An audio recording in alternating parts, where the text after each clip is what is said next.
Assalamualaikum warahmatullahi wabarakatuh. Salam Om Swastiastu, Namo Buddhaya, salam kebajikan bagi kita semua.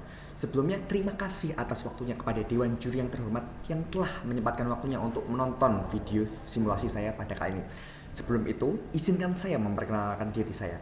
Nama saya Cikonia Akula Vulka. Sebagai tim oposisi dalam mosi, Dewan ini akan mendiskriminasi kejahatan tanpa korban. Sebelum memasuki argumen saya akan memberikan bidasan terlebih dahulu kepada tim pemerintah. Tim pemerintah selalu mengatakan bahwa kejahatan tanpa korban itu adalah hal yang tidak apa-apa, terutama bagi masyarakat yang memiliki latar belakang yang bisa dibilang golongan menengah ke bawah. Mereka harus melakukan hal itu karena mereka perlu. Nah, tetapi tim pemerintah ini tidak memikirkan dampak yang jangka panjang. Bagaimana jika kedepannya hal tersebut akan menjadi umpan balik pada diri sendiri. Nah, sebelum itu saya akan memberikan pertanyaan. Jika kejahatan tanpa korban seperti prostitusi yang diungkapkan oleh pemerintah ataupun narkoba pribadi tidak lagi dihukum dan hanya diarahkan lewat edukasi dan bantuan, bagaimana negara dapat memastikan bahwa perilaku tersebut tidak akan terus berulang setelah edukasi itu selesai? Apakah negara siap menanggung resiko sosial jangka panjangnya, dan apakah individu yang terdampak tidak akan terkena efeknya? Ya memang dampak awal-awal tidak apa-apa, tapi bagaimana jika kedepannya tim pemerintah tidak memikirkan hal tersebut? Lanjut, saya akan memberikan argumen dan pemahaman dari saya. Di banyak negara, termasuk Indonesia, terdapat banyak perdebatan soal apakah kejahatan yang tidak menimbulkan korban nyata, seperti penggunaan narkoba pribadi, prostitusi sukarela, suka dengan saling suka, perjudian pribadi, atau tindakan yang tidak bermoral lainnya yang harus tetap dihukum. Mosi ini muncul karena ada dorongan dari sebagian pihak yang ingin memperlakukan jenis kejahatan secara berbeda atau pilih-pilih, bahkan dengan diskriminasi hukum, misalnya diberi hukuman lebih berat atau lebih ringan secara sepihak. Sebelum itu saya akan memberikan pemahaman mengenai definisi yang saya berikan. Yang pertama yaitu adalah mendiskriminalisasi, yaitu adalah proses menghapus suatu tindak kejahatan. Dalam konteks ini yaitu menghapus hukuman bagi individu yang melakukan kejahatan tetapi tidak merugikan korban secara langsung. Yang kedua yaitu adalah kejahatan tanpa korban, yaitu adalah tindakan yang dianggap melanggar aturan maupun norma tetapi tidak menimbulkan kerugian kepada orang lain secara langsung. Nah, seperti yang dikatakan oleh tim pemerintah, tidak berdampak secara langsung. Nah, tapi kita tuh selalu berpikir terhadap jangka panjangnya itu seperti apa. Semisal seperti seks suka sama suka anggapannya. Nah, apakah itu tidak akan memberikan dampak seperti penyakit jika anggap saja si A dengan si B saling bercinta satu sama lain, lalu lanjut jika dia suka sama ini, ya dia langsung berdilatih. Apakah dampaknya tidak buruk bagi kesehatan dia? Dan apakah tidak berdampak bagi lingkungan ataupun masyarakat sekitarnya dalam jangka yang panjang? Lanjut di sini saya tidak akan membahas mengenai hal-hal yang sepele seperti mengganggu di jalan raya seperti jalan sepeda, tapi kami lebih melimitasi seperti tidak membedakan yang kaya ataupun yang miskin dan fokus pada usia remaja hingga dewasa.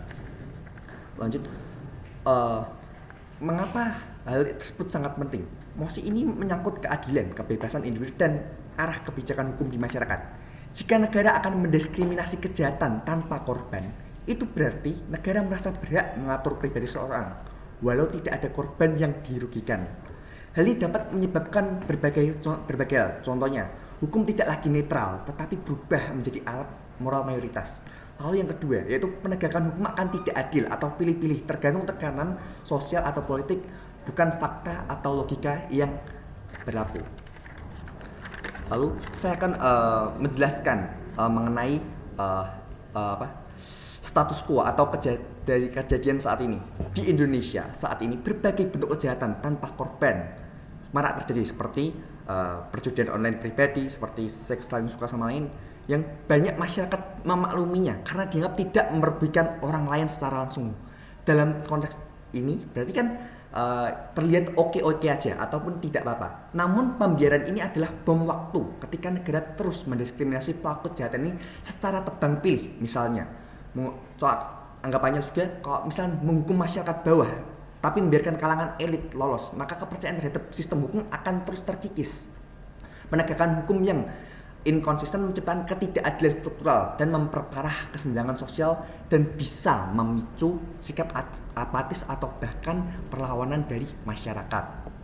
Lalu di sini saya sangat khawatir dan saya mewakili perasaan dari masyarakat. Kami menolak mosi ini karena diskriminasi terhadap kejahatan tanpa korban justru membuka celah hukum tebang pilih. Praktik seperti narkoba pribadi atau prostitusi mungkin tampak tak merugikan orang lain, tapi jika dibiarkan tanpa kepastian hukum akan menjadikannya bom waktu sosial. Kami ingin hukum yang adil dan konsisten, bukan yang menindas rakyat kecil tapi membebaskan elit juga, ataupun kami menormalisasi rakyat kecil untuk melakukan seperti itu karena latar belakangnya yang buruk seperti itu. Kami menolak segala bentuk diskriminasi terhadap kejahatan, termasuk yang disebut tanpa korban. Sebelum itu saya memberikan solusi, saya akan memberikan sebuah data yang saya baca kemarin pada CNN Indonesia. Menurut NIDA, 60% pengguna narkoba yang hanya mendapatkan edukasi ataupun edukasi tanpa adanya hukuman secara langsung itu akan kambuh dalam waktu 1 tahun saja. Ingat, 1 tahun dia kembali berbuat hal yang buruk serupa. Lalu juga saya mendapatkan info dari CNN juga bahwa mencatat bahwa tingkat residivis ataupun pengulangan pelanggaran terutama narkoba ringan itu sangat tinggi seperti itu. Lalu solusinya, jika tim pemerintah mengatakan solusinya adalah melakukan edukasi saja, tidak usah dihukum, itu adalah salah paham seperti yang data yang saya berikan sebelumnya.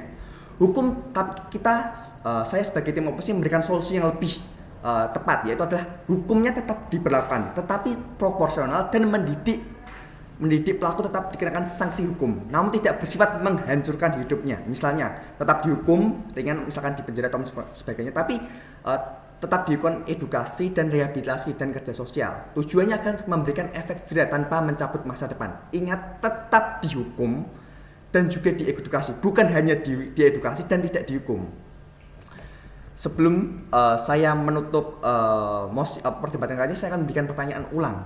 Jika kejahatan tanpa korban seperti prostitusi atau narkoba pribadi tidak lagi dihukum dan hanya diarahkan lewat edukasi dan bantuan, bagaimana negara memastikan bahwa perilaku tersebut tidak akan terus berulang setelah edukasi selesai? Apakah negara dan masyarakat siap menanggung resiko sosial jangka panjang, terutama ketika efeknya baru muncul sekitar 1, 2, 3, 4, 5 bahkan sampai dekade selanjutnya? Apa menurut kalian yang tepat?